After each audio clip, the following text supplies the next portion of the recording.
All right, let's talk to our next guest here, Vance Barse. He's a wealth strategist and founder at Your Dedicated Fiduciary, YDF. Vance, thanks so much for joining us here. Tell us what you guys do at YDF. YDF is a family office style fiduciary financial planning firm that discretionarily manages assets for our 67 families, which are all around the country. And our focus really is in the advanced planning area. Prior to founding my firm 8 years ago, I spent a decade traveling the country full-time, specifically consulting and teaching private wealth managers on how to invest for their high net worth clients. And I realized that much of the industry, unfortunately, doesn't focus on advanced planning, and that is why I started our firm. Hey, Matt, Vance, he's part of that financial mafia there, Danielle DiMartino Booth, David Kotok, all those folks. Camp Kotok. That we know, so he goes to Camp Kotok, absolutely. Hey, Vance, I'd love to just kind of get you. We love talking to Danielle and Mr. Kotok, and kind of like to get their views. So when you go up there and you chat with those really smart folks about the markets, if you had to go up there today, what would your call be right now, just in terms of the markets, the economy? How are you looking at things? It would be the same call that I had a couple months ago when I was attending Camp Kotok, which was amazing because I have read and corresponded with these folks, and then to be a peer among them is just truly amazing. I'm in the higher for longer camp, which is an unpopular view. Higher inflation, higher rates kind of yes. thing? Okay. Yeah, very much so. And there's rationale to that. My view is that the economy changed during COVID, and there's this collective, palpable belief, not only among our clients, but also the investing public, that because of the interest rate raises vis-a-vis the Fed starting in March of 2022, that unemployment is going to spike and that we're going to have this recession and it's going to be horrible and that the Fed is going to cut rates back to zero, launch the printing press again. And I fundamentally disagree with that. During COVID, people age 55 and older were able to retire. That's me, man. Largely, hey, you know what? It's a pleasure to be here, yeah, right? I'll get there someday, exactly. I hope. I'm in no rush, by the way. But in any event, they were able to retire because of the largesse of their nest eggs, which was a product of the 13-year quantitative easing, zero interest rate policy era that we had. People 30 years of age and younger were able to move back in with mom and dad and go back to school. So how human beings behave has materially changed, and because of that, we have a different economy, if you will.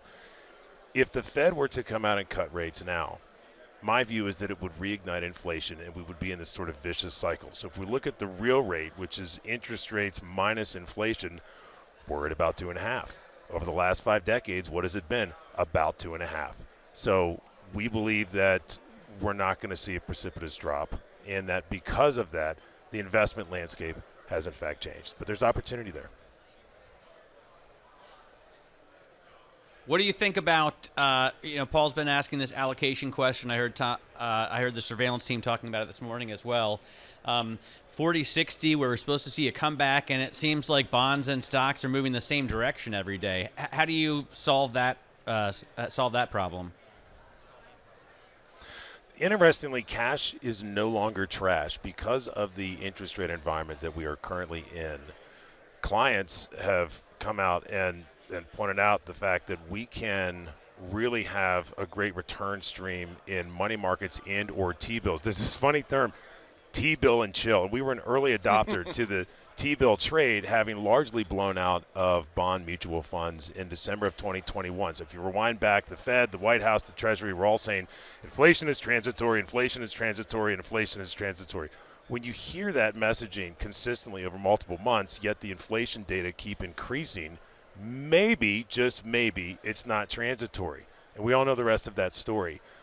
When we look at the correlation between equities and fixed income, it is important to diversify, but we have to go back to the pre-COVID era playbook and understand how to deploy across equities and fixed income and real estate and so forth. So given the interest rate environment, we think we're pretty close to the Fed largely being done. That creates an opportunity for getting back into specific types of duration, whether it's individual issues or some bond funds or even potentially ETFs. Regardless, we're going to be long duration here in the next 3 to 6 months, depending on how it plays out. All right, so we sit back here and we've got a Fed that I guess we're high. I'm in the camp that's just kind of high for longer, and I think eventually they're gonna cut because I need to refinance my mortgage I just took out. When you talk to clients, one of the things I hear a lot when talking to private wealth is family offices and kind of just tax planning and estate planning. I mean, do people get that right yet? I mean, do people you talk to, are they savvy enough to kind of deal with that? No, and having spent thousands of hours inside of wealth management firms and with financial advisors for a decade, that was my largest observation. There's a huge generational shift in terms of asset transfer that's going to happen from the boomers to largely Gen X, but also millennials. And people like to make jokes about millennials, but let me tell you, they're a very purpose-driven cohort. They're really smart. They grew up with technology. They really don't need to have help selecting ETFs. The real alpha, if you will, is in the advice idiosyncratic to the family.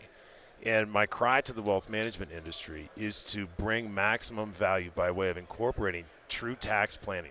For example, a financial advisor cannot bring maximum value to a family unless they are literally looking through and analyzing the tax returns.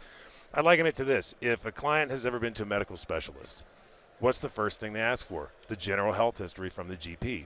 Well, I need that. I need the equivalent of that, which is the last 3 to 5 years of tax returns, so that I can look for different planning opportunities. Big planning cliff coming up, which is the sunsetting of the Tax Cuts and Jobs Act. And that will happen December 31st of 2025. We're going to blink. It's going to be here. But the current estate tax threshold will be cut in half. So the largest underserved cohort in the wealth management industry is that $1 million to $25 million liquid profile. Why? Because many of the retail financial advisors, and I'm talking old guard retail financial advisors, don't have the advanced planning technical expertise and acumen to understand certain things like idiots and islets and grots and different types of grantor trusts and so forth.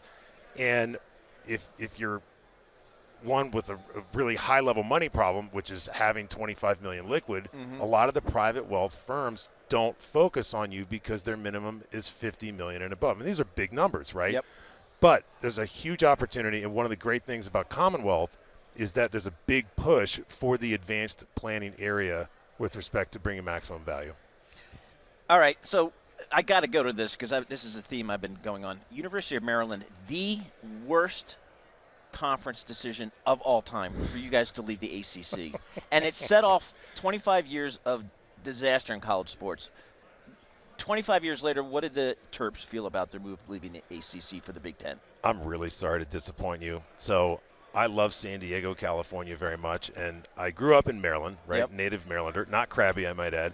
But I had moved to San Diego at 19 and realized that if I stayed, I probably would never go back to school. So I went back to Maryland, to the University of Maryland, because they have a great neuroscience program. Yep. Seldom do I use my undergrad degree in neuroscience. But then again, I'd use it every day when looking at portfolios and estate planning and tax planning and so forth.